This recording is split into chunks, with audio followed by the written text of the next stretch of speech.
ये खबर तमाम पेरेंट्स को खबरदार करने के लिए है और ख़ास तौर पे जो चाहते हैं कि उनका कल बेहतर हो। कल से मतलब है उनका बच्चा स्वस्थ हो, उस बच्चे का भविष्य बेहतर हो। हमारे साथ इस वक्त बात करने के लिए डॉक्टर अंजन कुमार दुआ हैं, जो एम्स के पेडियाट्रिक सर्जरी डिपार्टमेंट में प्रोफेसर हैं। सर, बहुत बहुत शुक्रिया कि डेमोक्रेसी से बात करने के लिए। ख़ास तौर पे जो पेरेंट्स बनना चाहते हैं, नए माता पिता, उसमें किस तरह का एविडेंस हमें मिला है कि अगर कोई लत हो तो बच्चे तक वो सीधे तौर पर पहुंचती है और उसका भुगतान जो है बहुत लंबे वक्त तक उनको करना पड़ता है। जी, बहुत अच्छा सवाल है क्योंकि कई शोध की जो परिणाम आए हैं उसमें अगर देखा जाए तो कई डायरेक्टली इन्वॉल्व हैं, कई सारे सब्सटेंस अब्यूज़। कुछ के परिणाम बहुत क्लियर कट नहीं हैं, लेकिन इंडिकेशंस हैं कि वो अफेक्ट करते हैं बच्चों में भ्रूण अवस्था में जो डेवलपिंग ऑर्गन्स हैं उनको अफेक्ट करता है। उनमें से अगर आप प्रोमिनेंटली देखेंगे, एक तो अल्कोहल है और इवन स्मोकिंग। इन दोनों का डायरेक्ट रिज़ल्ट ये परिणाम आता है कि काफ़ी हाई चांसेस हैं बच्चे में विकृतियां होने की, जैसे कटे हुए तालू जिसको हम क्लेफ्ट पैलेट कहते हैं, कटे हुए होंठ यानी क्लेफ्ट लिप कहते हैं, और कई और अंगों में इनका असर आगे चल के सामने आता है। तो इतना तो अवॉइड करना ही चाहिए, जो हमारे हाथ में है ये है कि प्रेगनेंसी के दौरान और otherwise also one should avoid using these substance abuse, alcohol और निकोटीन, टोबैको। इनका डायरेक्ट असर पड़ता है।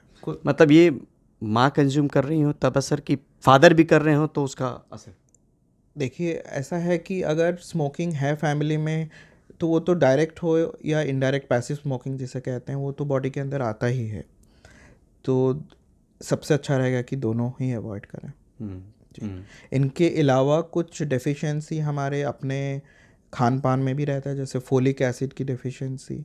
अगर ऐसा होता है तो इस वजह से हमारे जो ऑब्स्टेट्रिक्स के डॉक्टर्स हैं वो हमेशा एडवाइस करते हैं आयरन और फोलिक एसिड की टैबलेट दिया जाता है प्रेगनेंसी के दौरान। किसी वजह से अगर फोलिक एसिड की टैबलेट्स ना लें और डेफिशिएंसी हो तो उनमें आगे चल के बच्चे में न्यूरल ट्यूब डिफेक्ट्स यानी जो ब्रेन और स्पाइनल कॉर्ड की डेवलपमेंट है उसमें असर आता है और आगे चल के लॉन्ग टर्म असर करता है। तो ऑपरेशन तो हो ही जाएगा कभी ना कभी, लेकिन उसका पूरी तरीके से न्यूरोलॉजिकल रिकवरी होना काफ़ी बार नामुमकिन रहता है। तो इस वजह से एक ही दूसरा हम एक्शन ले सकते हैं कि आयरन फोलिक एसिड का सेवन जैसे एडवाइस करते हैं डॉक्टर, टाइम से करना चाहिए। मतलब ये भी है सर कि ये जो है ये इस तरह के पेशेंट यहाँ पे सर्जरी डिपार्टमेंट में आते होंगे एम्स में भी, जिनमें जो विकृति आप कह रहे हैं कि तालू में या ओंठ कटा होना, उनकी केस हिस्ट्री जब देखते होंगे, पुरानी चीज़ों को पलटते होंगे, देखते होंगे, तब इस नतीजे पर आप पहुँच पाए कि मदर फादर या फैमिली में इस तरह की हिस्ट्री रही है जिसमें बच्चे की विकृति। बिल्कुल, रिसर्च इसी चीज़ को रिसर्च लंबे टाइम से करने के बाद ही ये कंक्लूड किया गया है कि जिन बच्चों के माता पिताओं में ये एक्सपोजर रहा है उनमें ये विकृतियां होने की, बच्चों में होने की चांसेस सब बाकी पॉपुलेशन से, जनरल पॉपुलेशन से ज़्यादा है। मतलब ये एम्स में रिसर्च हुआ है, अब दूसरे अलग जगहों पर? एम्स के अलावा एम्स में भी हैं जो इस फैक्टर को कॉरबोरेट करता है।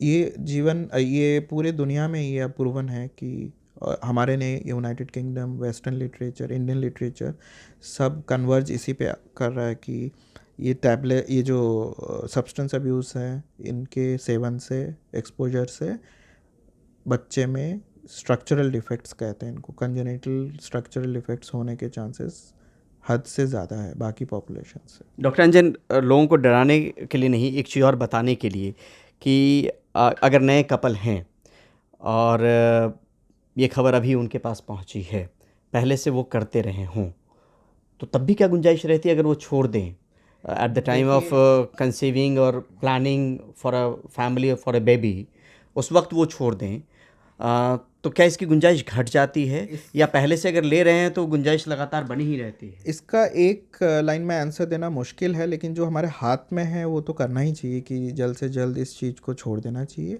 और प्रेगनेंसी के सारे precautions including taking iron folic acid को समय से चेकअप, अल्ट्रासाउंड का चेकअप, जिसमें अगर किसी तरीके से अगर पकड़ में आता है अर्ली स्टेज में, अगर इस तरीके के स्ट्रक्चरल डिफेक्ट्स हों जो लाइलाज हों, तो उनको हम सोच विचार करके अबॉर्ट करें, वरना सोच विचार करके बाकी डॉक्टरों से सलाह लेकर आगे बढ़ाएं। अगर अनफॉर्चुनेटली कंसीव किए हुए प्रेगनेंसी में ये डिफेक्ट्स आ रहे हैं तो एडवाइस तो यही रहेगा कि जल्द से जल्द छोड़ दिया जाए। जब भी सुने वो कम से कम छोड़ बिल्कुल देते। बिल्कुल, होगा कि नहीं होगा उसका कोई मैथमेटिकल इक्वेशन नहीं है, कोई लेकिन फॉर्मूला जब नहीं जागा है। तभी सवेरा। बिल्कुल हाँ? बिल्कुल। तो निकोटीन भी हो सकता है स्मोकिंग, और सीधे तौर पे अल्कोहल है, या निकोटीन भी अगर तंबाकू भी खा रहे हैं, सेवन ले रहे हैं, दोनों किसी भी तरीके से ले रहे दोनों हैं? तीनों, मेरा मतलब सब कुछ। बिल्कुल। हाँ? बिल्कुल। कितने पेशेंट आ जाते होंगे ऐसे जो आप देखते होंगे कि बच्चे की कोई गलती नहीं लेकिन पेरेंट्स की गलती की सज़ा बच्चे को अनजाने में ही, मतलब अनजाने में पेरेंट्स कर रहे हैं और बच्चे को भुगतना पड़ता है? ऐसे कितने केसेस आप देख पाते होंगे? कोई देखिए, इसका कोई फिगर देना मेरे लिए मुश्किल इसलिए होगा क्योंकि हमारे सामने बच्चा जब आता है तब हम चाहेंगे कि उसको होल हार्टेड ट्रीट किया जाए। किसी पेरेंट को हम अगर उंगली उठा के उस समय दिखाएं तो उसका असर बच्चे के ट्रीटमेंट पर भी पड़ेगा, अगर वो ये समझने लगे कि ये मेरी गलती की वजह से हुआ है। हालांकि उनको हम काउंसलिंग और उनको पेशेंट एजुकेशन दिया जाए कि आगे चल के ऐसा ई प्रिकॉशंस लें, तो डायरेक्ट हम इम्प्लिकेट करना मेरे ख्याल से वो नेगेटिवली अफेक्ट करेगा बच्चे के इलाज में। तो ये बच्चा होने से पहले ही अगर काउंसलिंग करके प्रिवेंशन लिया जाए तो वो ज़्यादा अच्छा है। मतलब आपका नशे का आदी होना आपके बच्चे को खतरे में डाल सकता है? बिल्कुल, पूरी तौर से।